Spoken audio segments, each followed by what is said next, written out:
From the moment you get behind the wheel at the start of your road trip, you're on vacation.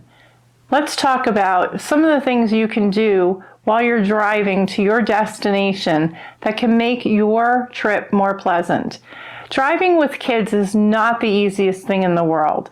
Sometimes they can be cranky, they're tired, they're hungry, they need to go to the bathroom. You name it, your kids are going to tell you all the reasons why they don't want to be in the car.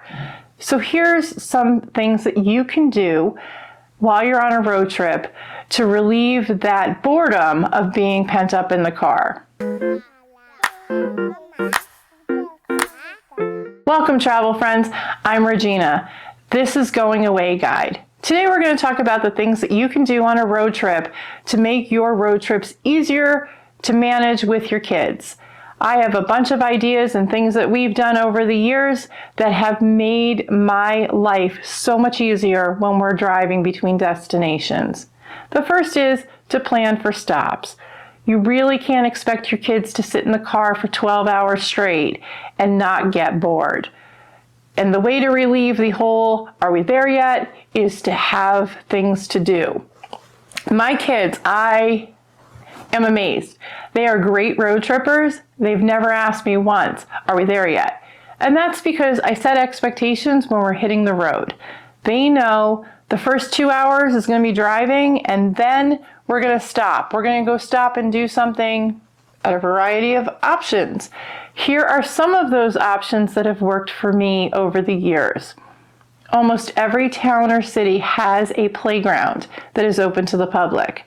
Every couple of hours, if you stop, you can hit a playground, let the kids get the energy out, grab a snack, have lunch, make yourself a picnic. These are free stops. You don't have to pay to go to a playground. So it gives you a break too, so that you get your eyes off the road, you get to stretch, your kids get to play. Another option that I loved when my kids were younger was I used to buy a children's museum membership at the Magic House in St. Louis. And what that afforded me was the ability to stop at almost any children's museum around the country and get in for free. These stops didn't have to be long. We could just go in, spend an hour or so and play. The kids got to get out of the car. They got to learn something. They got to enjoy themselves. And we got to do something as a family. As I've gotten older, I've switched up the Children's Museum membership with a Science Center membership. We get that from the St. Louis Science Center now, but that allows me to go into almost any science museum now around the country. And these two options are great for rainy days.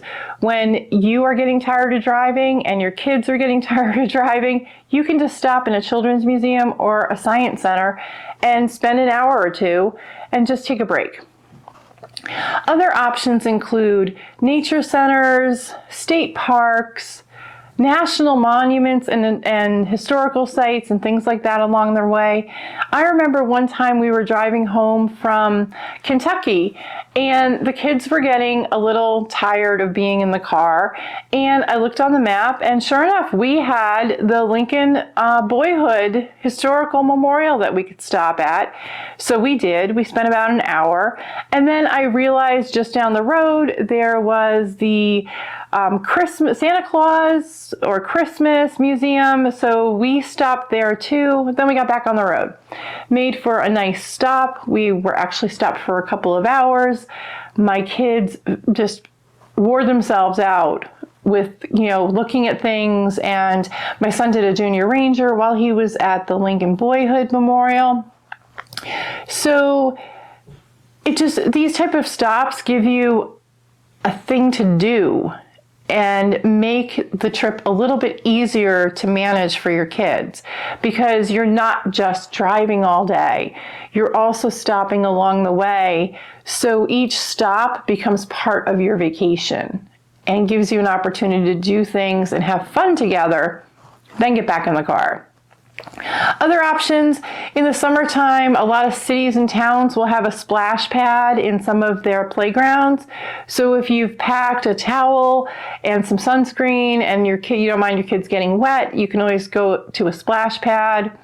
There are roadside attractions. If you've ever looked Online, there are some roadside attractions that are kind of crazy, but you can stop. You know, for example, when we were driving across Nebraska, we went to go see this giant ice cream cone in Chappelle.